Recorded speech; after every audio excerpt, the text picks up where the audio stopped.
welcome back to my channel. It is Christian here, and you're tuned in for my 2 cents. If you're new here, then welcome to the channel. And if you're returning, hey y'all, hey! So excited to talk to y'all again today. The 3 points that I like to cover when we start these discussions: number 1, you're not alone. Number 2, you're not crazy. And number 3, God, your creator, still loves you. All right, so let's get into it. Trauma bonds in the church. Yes, I believe that they are real. I believe that a lot of people have trauma bonds and connections with ministry and with church, and that's why people just cannot break away or really find their identity outside of church, because they're connected through trauma that draws them to church. Okay, now I can only speak from experience and like some kind of case studies. I ain't gonna use nobody's name. I ain't gonna use these people's name, all right? But I can definitely say that I myself have witnessed people who are extremely aligned with traumatic experiences with other people who also have had aligning traumatic experiences in church. And no, let me take that back. In life, and they found themselves in church. Now, I really, I want to tread lightly and be respectful of people's traumas and problems and issues. And so I'm going to take a little bit of a lighter approach to the kind of traumas that I will address and talk about. It'll be more familial and not really relationship based, because I know people have had domestic violence issues. People have had abuse issues and things like that have happened traumatic to them, that causes them to seek refuge and connection in church, in a spiritual, from a spiritual perspective and aspect. And I don't want to in any way dilute the value there, but I do want to be very clear and say that sometimes there is something more needed than you just joining a church. And a lot of people won't want to hear that, but you should probably reference my video about your pastor not being your therapist. Okay, that's all I'm gonna say on that. Your pastor is not your therapist, and sometimes there are trauma connections, trauma bonds, and traumatic experiences that require you to get mental health assistance, mental health profession. You need that. You deserve that. And a lot of things require that, not just prayer only, but also along with. Okay. All right. So when I think about trauma bonds, and when I talk about them here today in this video, I'm going to be talking about from a familial aspect. Whereas when I think of gangs, y'all may not like this correlation, but this is the example. Okay. When you think about gangs, right? Like, I'm from Indiana. I'm from Gary, Indiana, close to Chicago. Grew up around a lot of gang activity. I'm not gonna even lie to you. I know that I literally live next door to a dope house. There was literally a guy who sold dope next door to us growing up, and we would see the cars coming and going on a regular basis, right? There would also be like drug drops right in the front of our house sometimes. Literally saw with my own 2 little children eyes, okay? It was real. And the boys were young. They were so young. We're talking 13-year-olds. We're talking 16-year-olds. I know in Chicago, there were children that were way younger than that. We're talking about 8. We're talking about 10. We're talking about 12, y'all, who were in gangs. And a lot of them were in these situations and in these groups because of traumatic home lifestyles, because of toxic home lifestyles, because of no rules, no structure, no plans, no care, no oversight. There was a lot of missing components and aspects. Maybe it was children's parents who had to work. Maybe they were being raised by their grandparents who couldn't keep up with them, right? Maybe they were in foster care. Maybe they were just all around, just out here delinquents doing what they wanted to do. There were a lot of different things that brought them to that environment. But let me say that they were more susceptible to that environment because they lacked the following things that I listed, right? The latter things that I listed. When I look at people who have trauma bonds in church, I think from the perspective of people who have had issues in the world, who then come in church looking for acceptance, just like gang organizations. And I know y'all ain't gonna like the correlation, but that's the easiest way that I can explain this to you all. Just like people join gangs to feel connected and feel like they're a part of something and they have a family and a community and a tribe, it's the same way for a lot of people in church. They're connected through trauma, through being hurt in their personal lives, hurt on their jobs, ostracized in their families, not accepted in their friends group or their social circle. So they come to church expecting to be accepted, which I've had a lot of people say this in the comment section on one of my videos, and quite a few of the videos, that they tried to join certain churches and people, didn't accept them, and they weren't popular enough, or they didn't look good enough, or whatever, and they were pretty much shunned in church. But those people don't tend to leave. When people complain about church hurt or say they left because of certain things, then you have people in church telling them, don't go, stay, don't forsake the assembling of thyself with the brethren. No, you're still there because you have trauma, right? You're still there because you don't want to be on the outskirts, and you're using salvation as an excuse to stick around for more abuse. Hello, somebody. There are people who literally have such broken relationships outside of church that they can only find some sense of normalcy and wholeness in church. That's the only time they feel like they're connected to someone who won't leave them or forsake them, when they're only there for God, but they really end up getting a whole lot of nothing from man. There's very low expectation for people to treat you right at church, because what you get to do is hide behind everybody's imperfect. Nobody has it all together.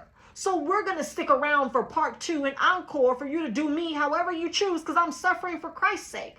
Trauma. So you end up staying. You end up staying through being talked down to, being separated from other people, from being excommunicated or not liked or, popular. You stick around for it because you know, or you feel as if though there's nobody outside of church who will love you, who will accept you, who will still talk to you, who you can still come and try to blend in amongst. Because see, at work, you don't get to sit at the table with everybody because it's only 4 or 5 tables in the break room, right? So that would kind of look odd. But when you come to church, you can blend in. When you come to church and the lights go dim and the smoke machine goes up and the colors are going and praise and worship, you can be whoever you want to be in your little section, right? You can worship freely. Nobody sees you crying and feeling broken and alone and hurt. That's where you can be who you want to be and feel like you're a part of something bigger than you. But what you haven't dealt with is the trauma. Why you can't connect with other people in church. Because you haven't dealt with your issues outside of church. Because what that would end up doing is opening you up to a whole new world of acceptance, of approval, of permission, of access, of promotion, right? Of knowledge, of self-awareness and self-value internally. You wouldn't seek these things from people in church or outside of church if you did the work internally, independently. When a lot of people talk about being delivered from certain things in church, they're usually referring to other people. Being delivered from things that usually affect you through other people. No, internally. It starts within. You have to do the work. A lot of people are trying to jump over certain parts of the work. You can't do that. You can't skip steps to being made whole. You're going to come off the production line broken, shattered, right? You're not going to be of any use to someone who actually needs you if you are missing pieces. People are in church missing pieces. And they come together with other people missing pieces, but not the same pieces. It would be one thing to be in an environment, in an organization where everybody's missing the off and on switch. No. You might be missing the off and on, the power switch. She might be missing her leg. He might be missing a finger. She might be missing, right? Like the little back encasing closure that actually covers the batteries.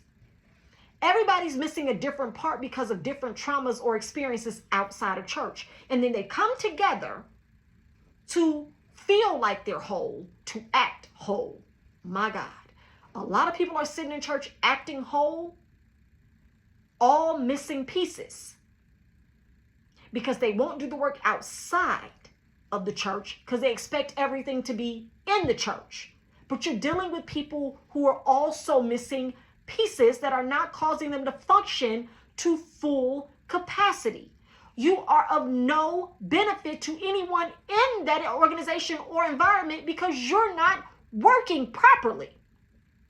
So you keep finding broken people in church.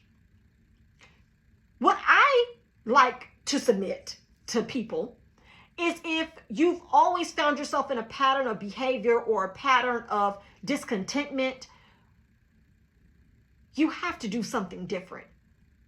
We know the definition of insanity, or we know what the definition of insanity is. Doing the same thing, expecting different results. It's not going to work. It's literally not going to work. It doesn't make any sense that you would still be trying to fit the same pieces of the puzzle where it doesn't belong. So think about that. You have problems with your family. You've never gotten along with your siblings, with your mom. You've always felt like they didn't accept you. You were the black sheep of the family. And then you start a job and people treat you the same way. It's a pattern of behavior. It's a pattern of you not really fitting in. And then you have like a little bit of a social life, but even in the social group, you're not it. You're not popular. People don't call you first. You're usually a second on the list or a backup or an afterthought. So now you have family, you have co-workers, and you have friends who all have you in a certain light. I'll join a church. You get in church, and then what happens? You click up with more people who treat you just like the people on the outside of the church. Nothing has shifted about you, but you've moved on to another experience in a different environment, and you haven't done the work outside to figure out what that disconnect is. But you stick around in church because you can make an excuse for those people. You can make an excuse for why that's happening there. Excuse them for Christ's sake. Let them continue to dump on you or separate themselves from you and make you feel bad in church because they're the body of Christ. But you would never go and have an actual conversation and dialogue with your family, with your parents, with your siblings. What is the disconnect here? Like, why have we never just hit it off? You never just have that conversation with your coworkers. Why don't you guys ever invite me to such and such? Right? You won't have the conversation with your friends like, man, y'all done treated me like this since we were in high school. Like, what's up with that? Like, I thought we were cool, but I keep on, finding out y'all having secret little outings without me. It's cool, but I just want to know what's up. Like, is it me? Is it something I need to change? And you would probably be surprised to find out what it is there, the underlying issues. But instead, you've made a trauma bonding connection in church. And instead of handling the things outside of that environment, you simply bring it into the new one and excuse it for everybody else who's still adhering and treating you under the same, in the same way, under the same steps, in the same exposure. And I definitely understand. I get it. There are women who have been mistreated in the world by men they've dated or whatever, and then they get in church, and it's the same cycle. Nothing ever different. You never catch the eye of a faithful man. You never catch the eye or the attention of a man that wants to make you an honorable woman. It's always someone else's husband or someone else's boyfriend or somebody baby daddy or some drama attached to it in church. Trauma bonds and connections. But you'll excuse it. God is working on me. No, I ain't gonna leave because I know God gonna break this off of me. What are you talking about? You need to do the work. You need to present yourself as a willing participant in your own healing. You don't need to come and group up with other people who are broken too. I'm not saying that church can't help you. I'm just saying that it's not the only thing you need for your help. You have to do the work outside of that. There are things that have happened in my life where I knew I owed people an apology. And being in church, I never saw it. Like, I never got the revelation or the insight that you need to go back and make this right with X, Y, and Z from what you did when you were in high school. Stuff you did when you were at certain jobs. I literally did not get that insight and that download and that revelation and that wisdom until I actually left church. It was almost like there were scales over my eyes and I felt like I was perfect. Because I was around other people with traumas who was also ignoring their trauma. And we were causing each other drama. But once I stepped out of that, I was able to go back to those people and say, I was a complete jerk. I was a complete B. I was a complete a-hole. You did not deserve that. Here I am, 32, 34, with children, a family, successful, and I'm able to humble myself, right? And see myself for where I was and say, I need to make this right. Nobody in church challenged me to do that. Nobody. You're just taught to forgive and let live, right? Let go and let God have his way. No.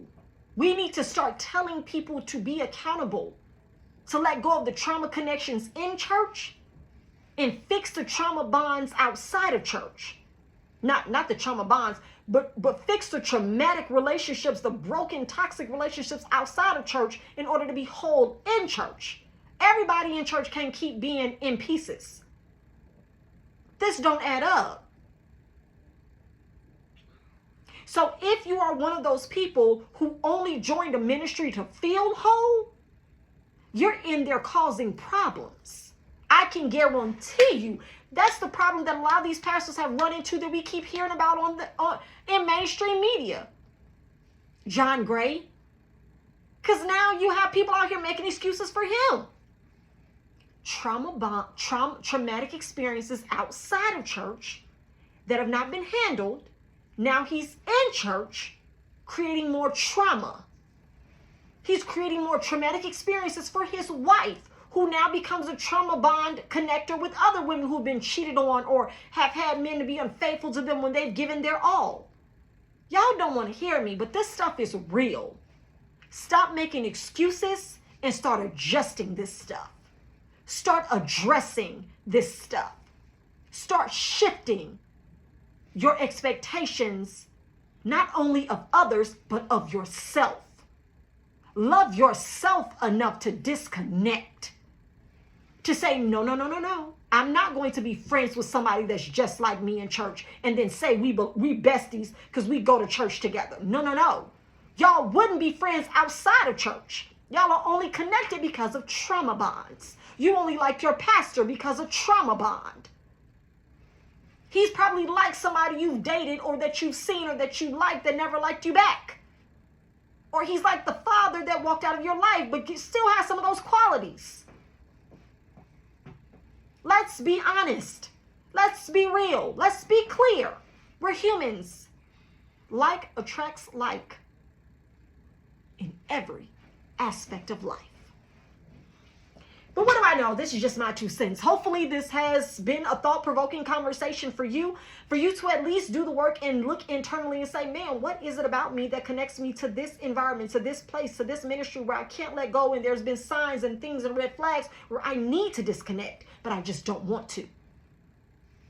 Ask yourself, why can you walk away from other people, places, and things, but you can't leave an environment that's supposed to be spiritually edifying for you? Why can't you leave? Why are you so connected? Why do you make excuses repeatedly, consistently, unapologetically? It doesn't benefit you, but it's serving somebody else connected to you. If you've enjoyed the video, drop down in the comment section and let me know if there's something else you would like to add to the topic or ask. I would love to hear that too. And lastly, if you liked the video, go ahead and hit that thumbs up. And if you would like to get more notifications on when I post new thought-provoking topics, go ahead and subscribe to the channel. We would love to add you to our 2 cents crew. Until the next time, I'll see you in the next video. Bye.